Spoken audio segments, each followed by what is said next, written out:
Saudações, leitores e seguidores do Instituto Liberal. Eu sou Lucas Berlanza e este é mais um IL Flash, aquele momento da semana em que a gente elenca os 7 artigos que mais impactaram, que mais fizeram sucesso no nosso site oficial e nas nossas redes sociais.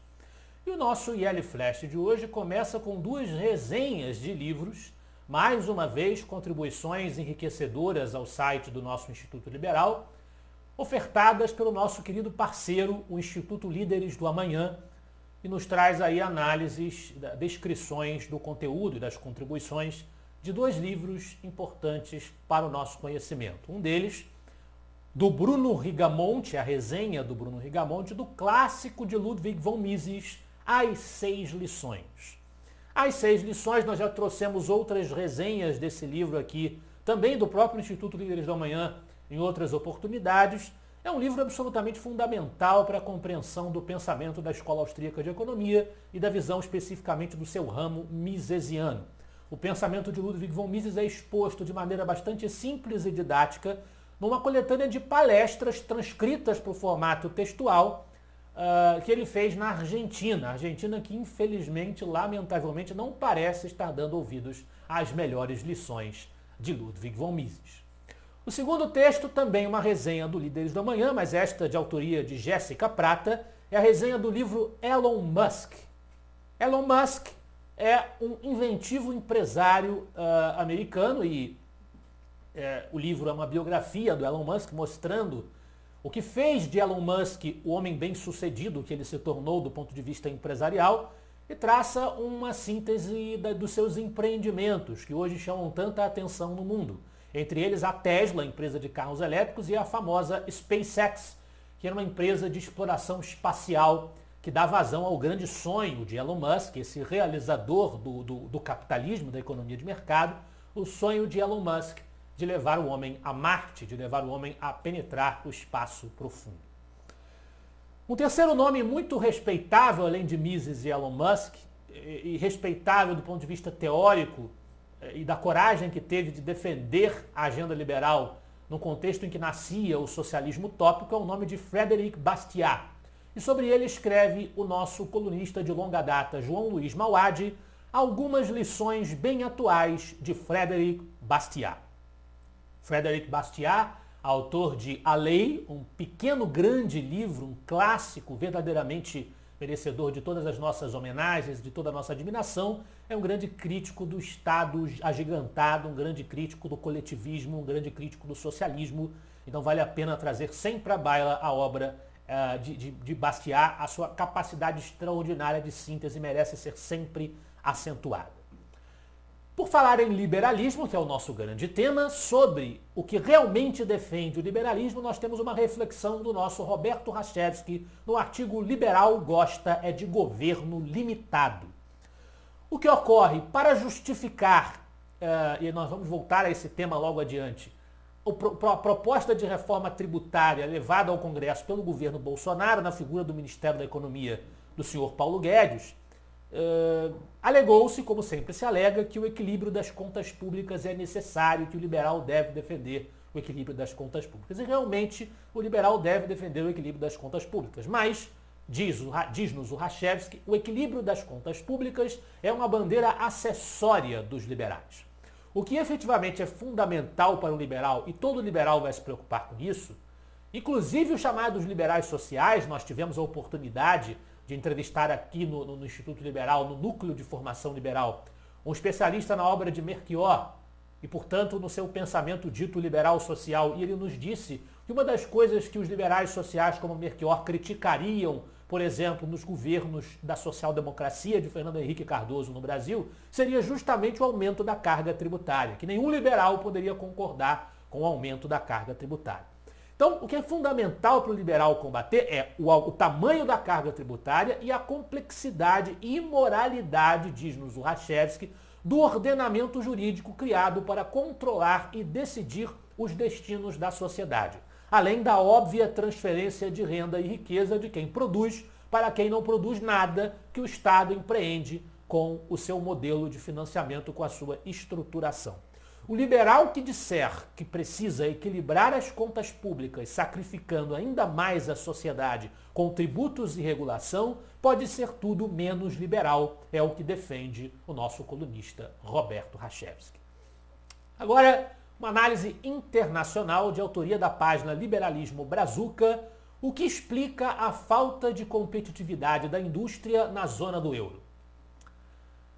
Ele vai dizer no seu texto, a página Liberalismo Brazuca vai dizer no seu texto, que apesar dos intermináveis estímulos monetários e fiscais, sempre a obsessão na intervenção do Estado para solucionar os problemas socioeconômicos, a zona do euro, na Europa, decepciona sistematicamente em termos de crescimento e criação de empregos, que é um grande objetivo de qualquer sociedade.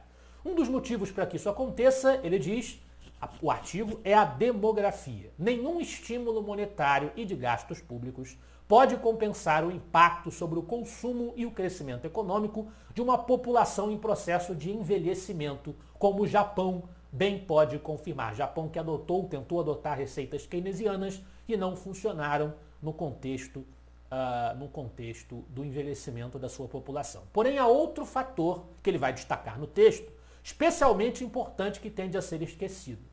A falta de competitividade da indústria na zona do euro devido ao aumento do preço da energia.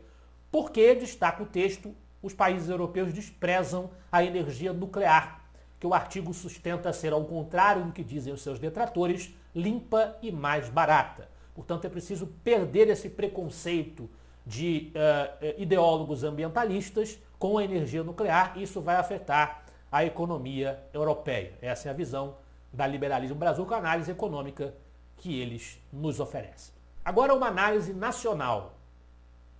Conforme eu havia dito, nós voltaríamos ainda no IL Flash de hoje ao cenário nacional e à reforma tributária proposta pelo ministro Paulo Guedes, representando o governo Bolsonaro ao Congresso brasileiro. E nós temos um artigo duro, um artigo indignado, revoltado, nosso antigo colunista Leonardo Correia, um grande apoiador do Instituto Liberal, sob o título Sobre uma reforma populista e um liberalismo fake. O que nos diz o Leonardo Correia? Ele critica a reforma tributária duramente porque ela traz aumento de impostos sobre dividendos. Sem o menor pudor, aponta o Leonardo Correia, diz-nos Paulo Guedes o seguinte: é inadmissível. O bilionário recebe dividendos todo ano e paga zero sobre dividendo. Como se o bilionário devesse ser punido por receber esses dividendos.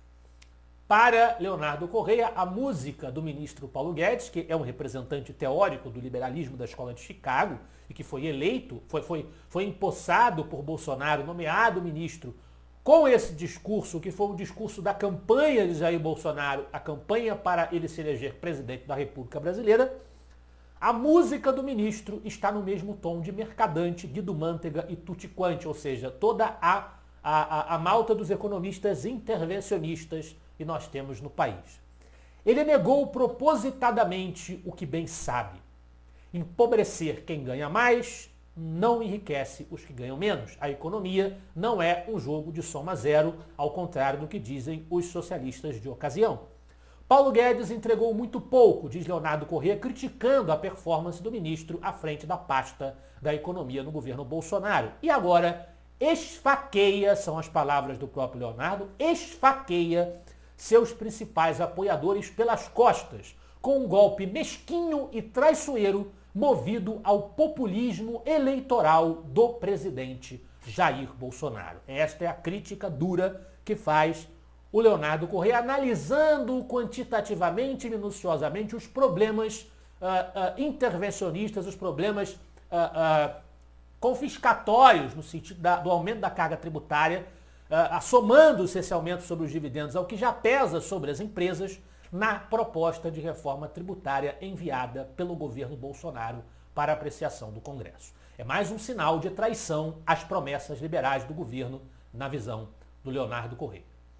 Outro caso nacional, também voltado à matemática liberal, que é a temática do direito ao porte de armas.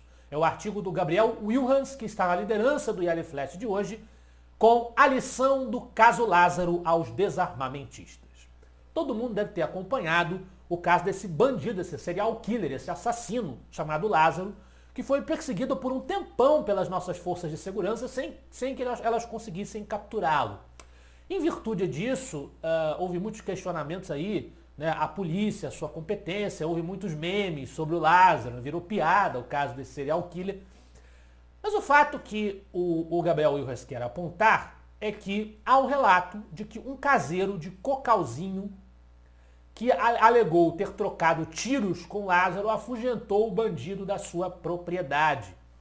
Assumindo-se que o relato seja verdadeiro, uma arma na mão do indivíduo, do cidadão, em vez de apenas nas mãos do Estado, pode ter salvado a sua vida e a dos demais moradores.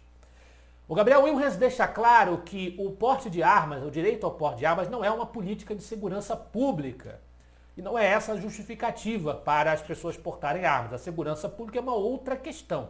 O que importa aqui é o direito à legítima defesa, que deve ser concedido, deve ser respeitado, não é nem concedido, né, numa visão liberal, ao cidadão. Por isto, o direito do cidadão, se desejar, portar armas. E essa é uma defesa que praticamente todos os liberais empreendem.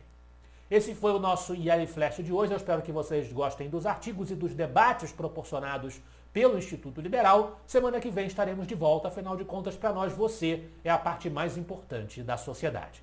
Até a próxima.